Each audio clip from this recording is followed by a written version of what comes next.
All right. Hello again, guys. So in the last video, we talked about journeying to the lower worlds. I was wearing a cardigan then. I don't have that luxury anymore. I have to turn the air conditioner off in this room because it's loud as crap. It's like a room air conditioner. And when I do that, it like goes from a nice temperature to roasting very quickly, but it's too loud to do it while I'm doing these videos. So I'm the luxury of like having a cardigan and being professional. I'm like roasting and I have to get these videos to you. So you have to like deal with the fact that you can see my arms. All right. So if you're new to this channel, thank you. If you're not new to this channel, also thank you. My name is Sarah Petruno. I am a shamanic practitioner. I've been practicing shamanism since 2013 in this lifetime. I did not want it to do this. I did not want to practice this. I didn't want these gifts. But here we are and I have them. And it's apparently part of my life's purpose and mission to share them with people and help other people who are in a similar situation that I was, in which I had a disrupted lineage and I didn't have anybody to teach me this, any like physical person. I had to like fully spirit guided, which is fine because that's the way shamanism is largely taught by spirit. But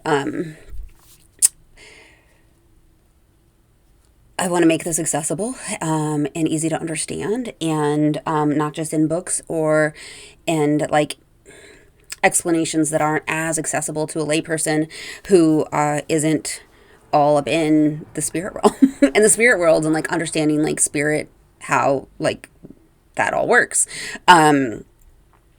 And also helping other people come to terms with their gifts and all that. It's complex. Okay.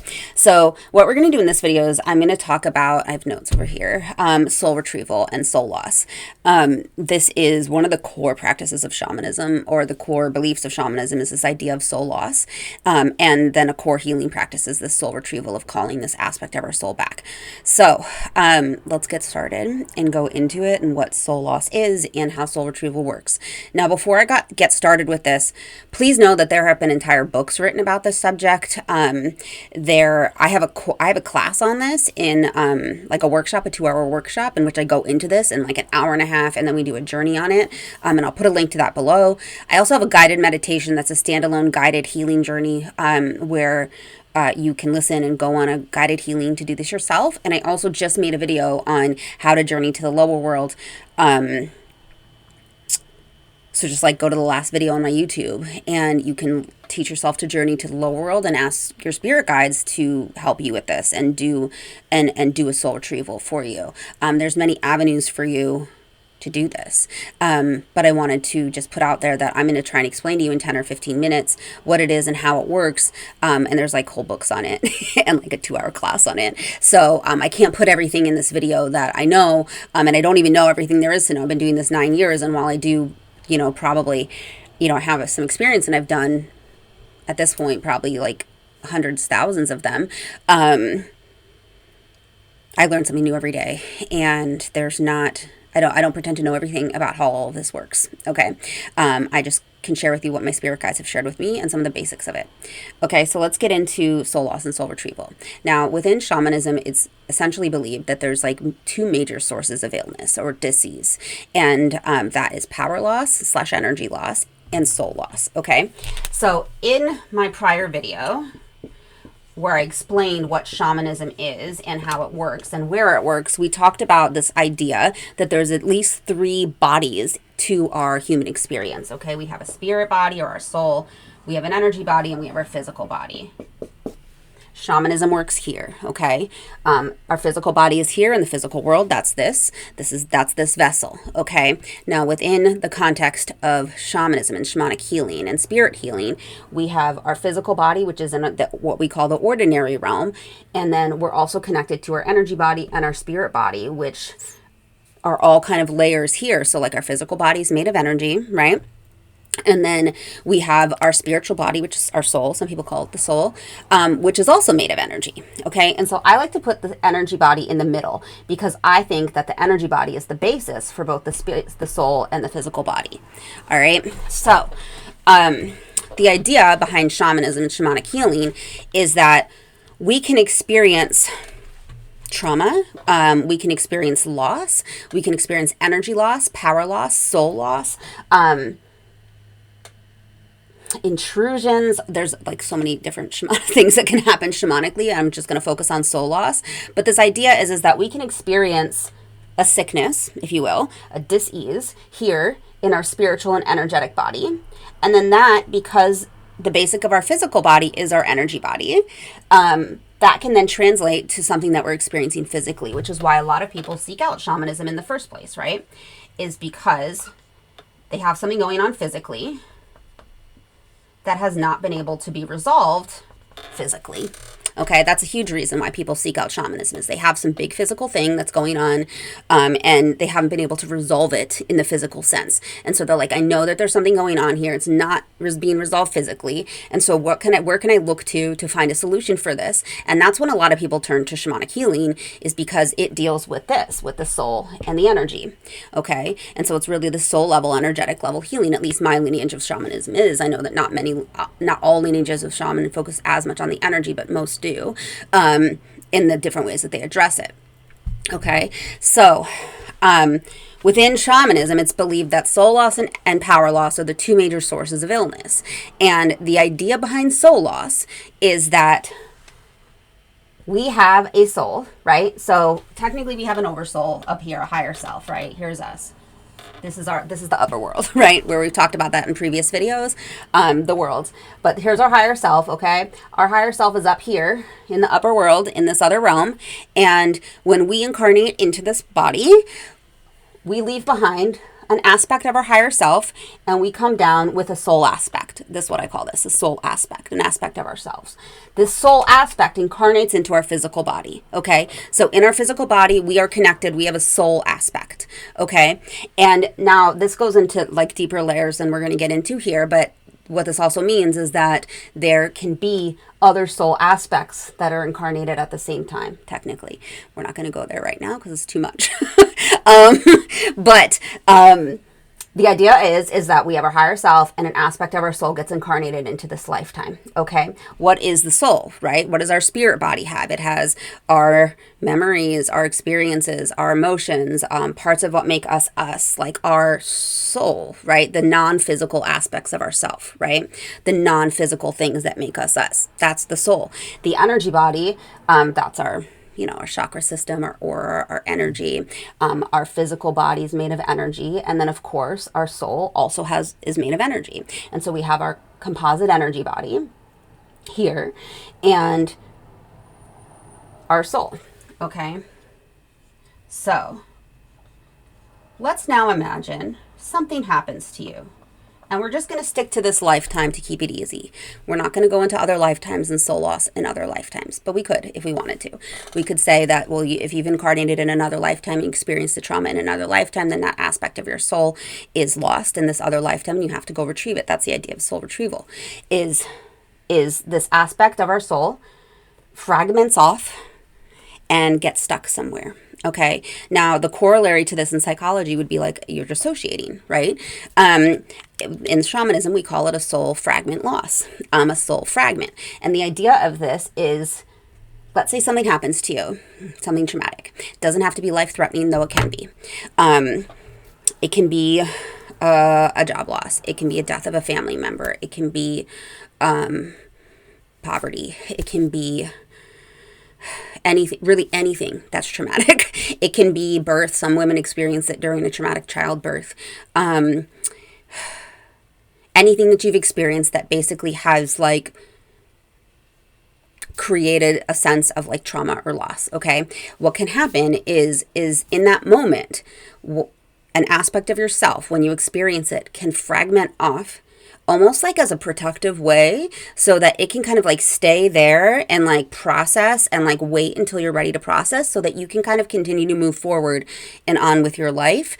And this soul aspect kind of like freezes in that time and space, still processing that. It's like, it's like they get frozen there, or they get stuck there, or they stay there.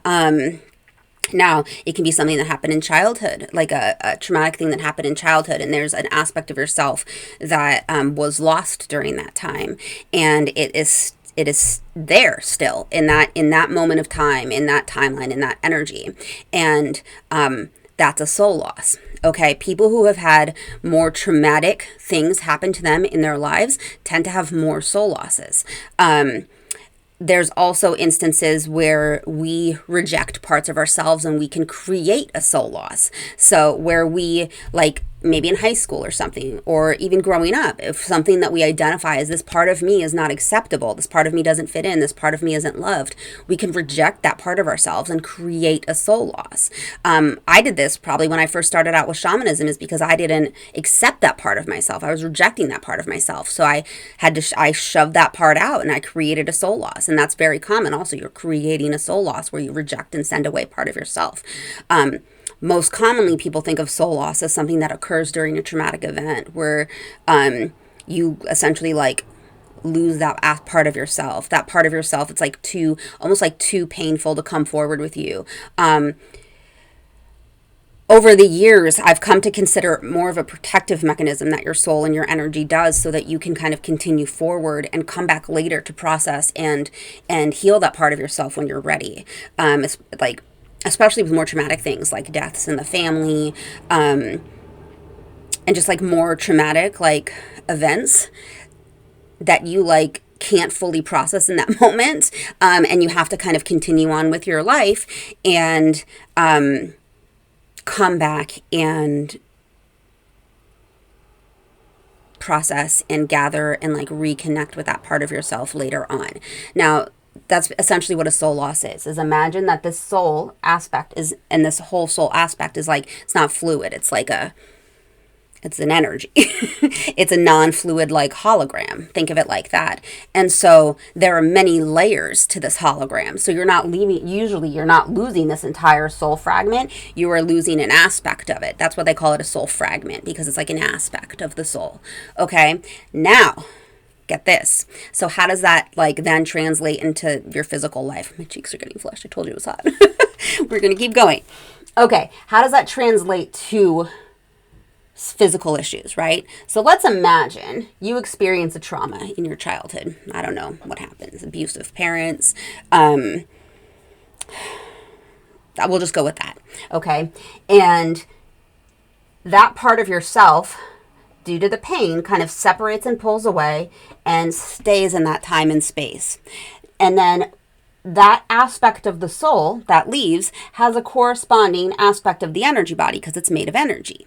Okay. And so if this aspect of the soul is leaving, it's taking with it some aspect of your energy body. Okay. And it's staying disconnected from you, like over here. Let's see. I don't know why this isn't working, but it's like, here's you, child you, experienced a trauma. You're over here. You've separated. You've taken some of the energy and you're over here. You're disconnected. There's no connection here. You're just over here waiting, disconnected. Now, when that happens and the energy gets pulled away and that soul aspect gets pulled away, what happens to the physical body? That aspect of the energy that may have been important in some physical functioning, right, is now over here disconnected. Okay. And that is how soul loss and soul retrieval can result in a physical healing. Okay. And specifically not the soul loss, but the soul retrieval. Okay. And so when we experience a soul loss, how do we fix that? And that's what's called soul retrieval in shamanism. So soul loss is the trauma, is the event that happens where an aspect of the soul leaves. And for this purposes of this example, we've stuck and stayed in just this lifetime. You can experience soul loss in infinite other lifetimes and then have to journey to those other lifetimes to call those aspects back. We're just sticking with this lifetime. Okay. And so an aspect of yourself pulls away due to trauma, due to any number of traumas. A lot of people I know can have like so many micro things and even bigger things that happen where they have a lot of them. Soul aspects that are scattered in the ether, in the non-ordinary realities that are scattered all over, in their own timeline and other timelines, things like that. And so that can then create physical issues. Now, in other videos, I've talked about how shamanism isn't like here to create physical cures, because there's no way of knowing if like one aspect of shamanic healing is going to be the thing that creates like a physical, an energetic restoration that creates a physical restoration, though it can. Okay. I have had, and I've worked with people who have had soul retrievals and then, couldn't get pregnant and then did like a week later after the soul retrieval, for example. But that's not like a guarantee. Like, we can't say like, absolutely, if you get a soul retrieval, that's going to result in this immediate resolution. That's not how this works. Like, we can't make guarantees like that, because I have no idea what that return and retrieval aspect and energy is going to mean physically. Because it's not my job. Like, I don't know. Shamanism works here in soul and energy healing. And if there's a physical healing that happens as a result, that's a bonus. Okay. So soul loss is what happens when this aspect of the soul fragment, separates. Okay. And how that can be significant for somebody is like, the bigger the soul aspect, the bigger loss of self, right? The bigger loss of self-identity, the bigger that you're not connected with who you are, the potentially bigger loss of energy that can impact physical functions and impact who you are. People who have significant soul loss and then begin to retrieve these soul fragments start to become more and more and more of who they're meant to be. And that's really like the main point, I think, of shamanic healing, is helping somebody come back to a sense of wholeness so that they can truly express their divine essence and who they're meant to be in this lifetime. Okay. And that's what is happening with this soul retrieval. It also happens with power retrieval. We'll talk about that in another video. So here we are. We have a soul fragment, one that's over here separated. The shamanic healing technique of bringing this soul aspect back into the spirit body and integrated back in the energy is called soul retrieval. Okay, and the way that a soul retrieval is done depends on the person, obviously. It can be done in a middle world journey if you're more experienced and the spirit guides are leading you into the middle world to find that soul aspect. Because a lot of the soul loss happens in the middle world. It can be beneficial to do a middle world journey to find the soul fragment. But you can also do this in the lower world and just ask the spirit guides to bring the soul fragment back. Now, how can you do this if you're like, okay, but I don't want to pay somebody, right? Like, or I can't pay somebody and I need this healing, right? Well, listen to a drum journey. I have free ones on my YouTube. I will link them below, and ask your spirit guides to help you call back these lost soul fragments. And all that you really need to do is, so my belief is that when a soul fragment is ready, they'll just kind of start coming back. And if you just get into a meditative state and ask for them to come back, you can almost visualize them sometimes, like this aspect of yourself at that time. And they don't look like puzzle pieces. They look like you at the time that the soul loss occurred. Okay, that's what they look like to me, at least when I go on a journey. They look like the person that I'm working with at the time that the soul loss occurred. So they just look like an aspect of themselves. And then all that you do is ask them to come back into your body and visualize them reintegrating. And then you can ask spirit to rebalance and reintegrate the energy. But usually as soon as they're ready to come back, and as soon as you've gone through the healing and that you know that you're ready to heal this and that you want to call and reintegrate this aspect back to you, you can go into a journey. And when I say go into a journey, just go into a meditation and ask your spirit guides or ask this aspect of yourself and let them know that you're ready for them to come back. Now, here's the thing with soul retrieval is, you have to be ready. Your higher self has to be ready to accept them back. And this soul aspect is usually going to have reservations with coming back because they left due to some trauma or something that happened. And there's some fears, scares, worries, concerns that they have regarding coming back. Okay. And so generally what you have to do is they're going to be scared, afraid, worried, traumatized, upset. And you're going to have to talk to them and almost like counsel them through that. Let them know that you've done some healing work, that's not going to happen again, and ask if they're ready to come back. Now, before they come back, I'll ask them to drop what they're carrying because I don't like to really reintegrate them if they're still carrying all of that. So I ask that they drop it. And usually what that looks like is they're like, have like heavy energy around them. And then if I ask them, okay, if you're ready to come back, drop the energy and then come back. And then it almost looks like they kind of like drop this whole cloud of energy around them and are just pure light. And then once they're pure light, then you can visualize them coming back into your body. Okay. It's like more advanced. Just walk you through how to do a soul retrieval on yourself. I have a guided meditation for it. I think it's like $10 or something. And I also have a class that goes like way deeper into this. We're 20 minutes in, way deeper into this, and causes for it and reasons for it and like how to do it, and a whole like step-by-step walkthrough on it.